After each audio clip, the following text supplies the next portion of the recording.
Muy buenas, ya son las 4 de la tarde, hora, como siempre, aquí en Negocios Televisión, para Todo es Geopolítica, ese espacio donde, bueno, pues debatimos un poco sobre lo que ha ocurrido a lo largo de la jornada, sobre todo lo que tiene que ver, ¿no?, con la geopolítica, con lo que está ocurriendo, por ejemplo, en esa cumbre de los BRICS, que ya termina en el día de hoy, donde hemos tenido, por cierto, que ya se lo hemos contado aquí en Negocios Televisión, pero se lo recuerdo, 6 nuevos miembros, esa ha sido la decisión, el anuncio de esta cumbre de los BRICS, entre ellos Arabia Saudí, Irán, Argentina también, que puede ser algo polémico, sobre todo después de la última victoria de Javier Milei en el país.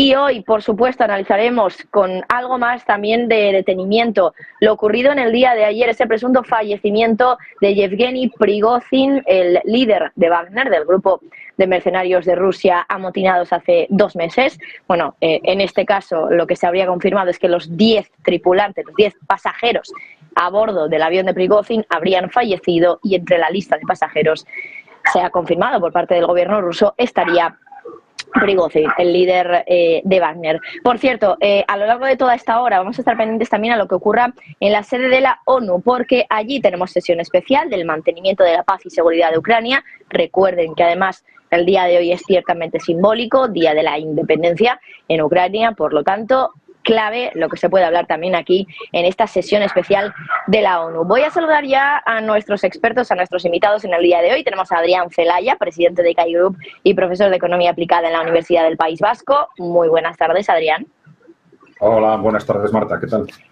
Y también tenemos con nosotros a Luis Rodrigo de Castro, experto en Relaciones Internacionales del CEU. Luis, también muy buenas a ti, muchas gracias. Buenas tardes, Marta. Bueno, en primer lugar quería comenzar un poco este coloquio, este debate, recuperando un fragmento de esa reunión hoy de los BRICS, el momento precisamente del anuncio de los 6 nuevos miembros de los BRICS, del grupo en principio formado por esos 5 países, Brasil, Rusia, India, China y Sudáfrica, al que ahora se suman algunos como Argentina, Irán o Arabia Saudí, entre otros. Vamos a recuperar ese total, ese fragmento del anuncio de estos nuevos miembros de los BRICS y enseguida lo comentamos. Primera etapa de expansión a la que las seguirán otras etapas. Aprobamos la decisión de invitar a la República Argentina, a la República Árabe de Egipto, a la República Federativa Democrática de Etiopía, la República Islámica de Irán, el Reino de Arabia Saudí y los Emiratos Árabes Unidos a convertirse en los miembros de pleno derecho de los BRICS. Su membresía empezará el 1 de junio de 2024. Arabia Saudí, Emiratos Árabes Unidos, Argentina, Egipto y Etiopía. Son algunos de los países, también Irán, que se van a sumar al grupo de los BRICS. Voy a empezar con Adrián, que ha sido el primero al que he saludado. ¿Qué te parece que en esta cumbre se haya decidido ya añadir a 6 miembros cuando había hasta 40 que habían solicitado esa entrada? Bueno, en principio parece lógico, ¿no? No estamos hablando de una simple voluntad política de aceptar o no a cada uno de esos miembros, sino de un proceso organizativo también extraordinariamente complejo. Efectivamente, lo más importante geopolíticamente de lo que ha sucedido en este sentido en este año no es el que haya 6 miembros admitidos en concreto en el BRICS, sino ese vuelco, vamos a decir, mayoritario, casi total, de los países en desarrollo, de los países emergentes, a favor del bloque representado por los BRICS o por Rusia y China, si queremos, ¿no? Por eso, eso es un contexto que es importante no olvidar, independientemente de que luego la entrada, el acceso directo a una organización específica es algo mucho más concreto y que requiere pues toda una serie de procedimientos administrativos y, claro, requisitos muy concretos y que además acaban de aprobarse a través de ese reglamento para la incorporación de nuevos miembros a efectos de evitar cometer errores que luego a la hora de tomar las decisiones entre países distintos, de culturas distintas, de dimensiones distintas, etcétera, pues creen problemas difíciles de resolver. Yo entiendo que organizativamente es un proceso muy complejo y que necesariamente debe gestionarse de forma progresiva, ¿no? Es una admisión de 6 países, pero probablemente vendrán más después. Estos 6 países seguramente están elegidos, pues por un lado, en base a criterios de estabilidad política, y ahí tenemos estas dudas alrededor de Argentina que merecen seguramente un comentario especial. Tenemos una representación de distintos espacios culturales, de distintas civilizaciones. Tenemos Latinoamérica, que entre Brasil y Argentina ya cubren, digamos, el espacio fundamental de lo que es Latinoamérica. Tenemos la incorporación de un país africano como Etiopía, que ya sabemos que seguramente no era necesario dar más pasos formales porque el conjunto de África ya está claramente volcado hacia el bloque de Rusia y China. Y luego, sobre todo, tenemos una extraordinaria representación del mundo musulmán, que tiene dos repercusiones muy claras. Por un lado, un reflejo de esa reconciliación histórica dentro del mundo musulmán entre el mundo chiita y el mundo chiita. Y, por otro lado, una clara alineación mayoritaria del mundo musulmán hacia este bloque de China y de Rusia. Luis, ¿qué te parece? ¿Cuál, en tu opinión, ha sido el criterio para elegir a 6 países y que sean estos 6? Porque, como bien decía Adrián, es verdad que tenemos un poco de todo. América Latina, tenemos África, tenemos también el mundo musulmán, Oriente Medio. Es una manera de contentar un poco a todos los bloques que hay dentro de lo que se denomina como el sur global. Sí, yo además creo que lo que ha debido imperar es también, porque claro, aquí teníamos 5 con intereses un poco contrapuestos, es decir, debían de ser 5 que no es que gustaran a los, tenemos 6 en concreto. Yo a Argentina lo pondría un poco en cuarentena a la espera de ver qué pasa con Milei a finales de año, pero bueno, estos 6 tenían que tener una característica fundamental, y es no tener el veto o no estar mal considerados por alguno de los 5 que están ya ahí dentro. Yo, por lo tanto, ese sería el primer rasgo que destacaría, es que tenían que contar con el placet de los 5 BRICS que a día de hoy estaban. Y veo, como decía Adrián, cierto equilibrio regional, es decir, en el caso sudamericano o del entorno, yo diría, del continente americano, excluyendo Canadá y Estados Unidos, puesto que están en el ámbito OTAN, y eso pues tampoco creo que estuvieran muy por la labor de entrar en los BRICS, pero de lo que es de la frontera con México hacia la Patagonia, pues bueno, México igual sería un potencial candidato, pero Argentina es la contraparte de Brasil, y en el ámbito sudamericano pues ya estaría todo dicho en cuanto a potencial económico, extensión territorial, bueno, las características que todos sabemos, pero sobre todo eso, teniendo en cuenta que hay elecciones a final de año y hay que ver qué pasa de ser Javier Milei el vencedor. Por la parte africana nos puede sorprender un poco, quizá, que se haya optado por Etiopía en lugar de por Nigeria, aunque ya también hablamos la semana pasada de las particularidades que tiene Nigeria en cuanto a la división entre el norte y el sur, por cuestiones étnicas, religiosas, etcétera.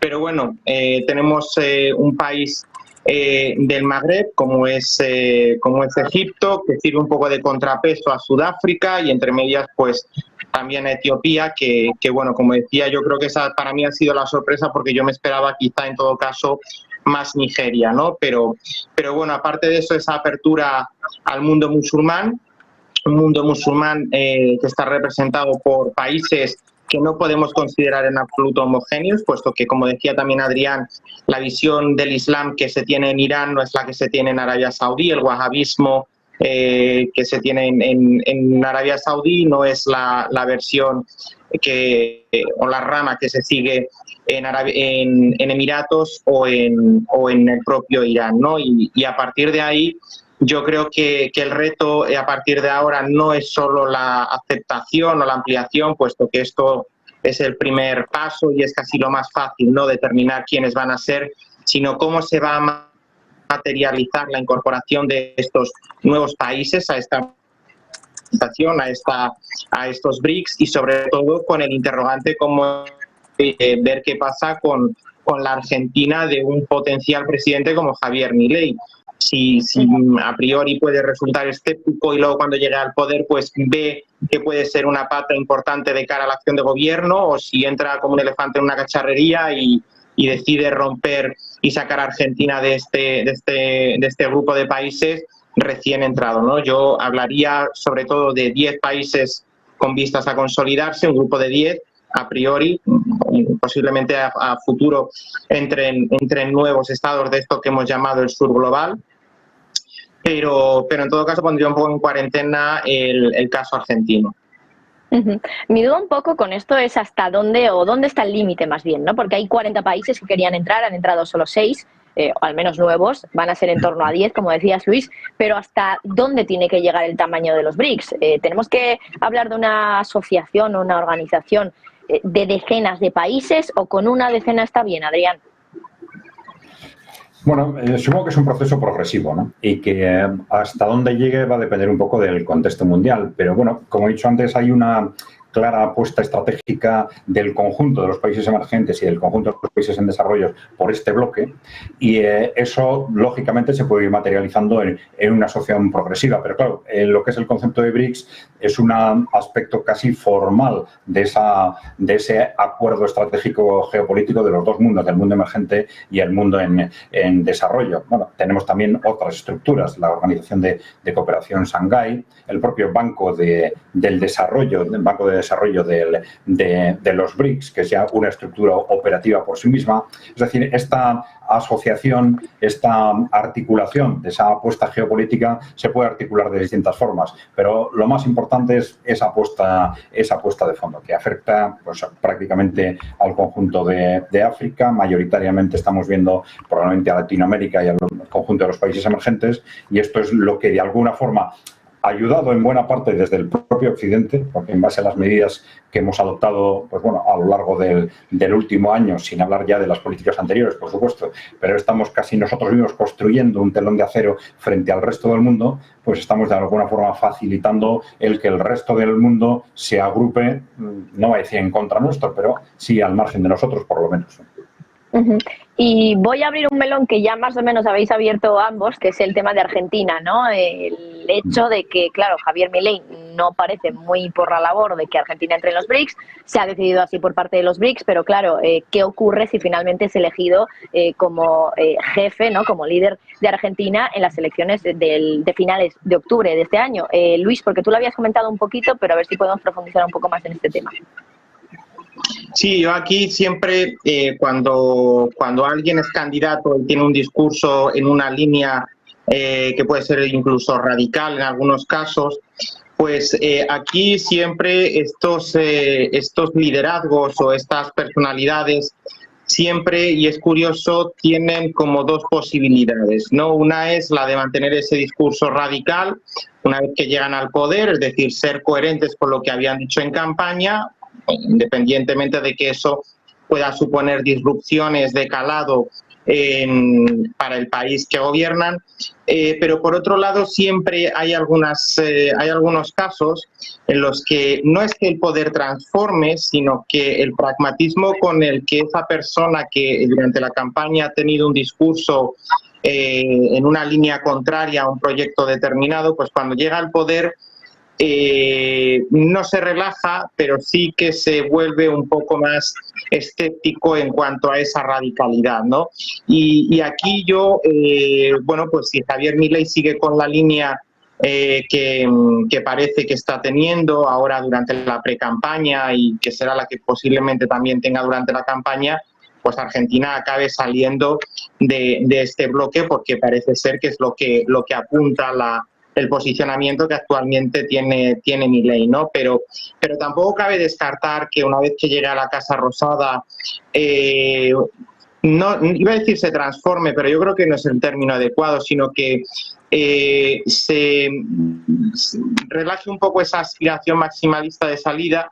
A lo mejor pueda ver que esta pertenencia a los BRICS, pues aunque no le pueda gustar del todo, porque obviamente pues él es un poco escéptico en este sentido, pero sí que puede verlo de otra manera, ¿no? Y es decir, bueno, pues un foro en el que Argentina puede desplegar parte de su acción internacional, ¿no? Es decir, que no es que se llegue a tapar la nariz para comulgar con ruedas de molino, como decimos en español, pero sí que pueda un poco transformar esa pertenencia, bueno, no deseada o que no es la que a lo mejor le gustaría, para alcanzar otros fines, como por ejemplo un mayor peso de Argentina. También Argentina es miembro del G20 y aquí entramos un poco también en el número de países que deberían ser aceptados, porque claro, los BRICS nacen para un poco ser la alternativa al G8, G7 después, ¿no? Pero más allá, el G20 ya existe y grupos similares también, ¿no? Yo creo que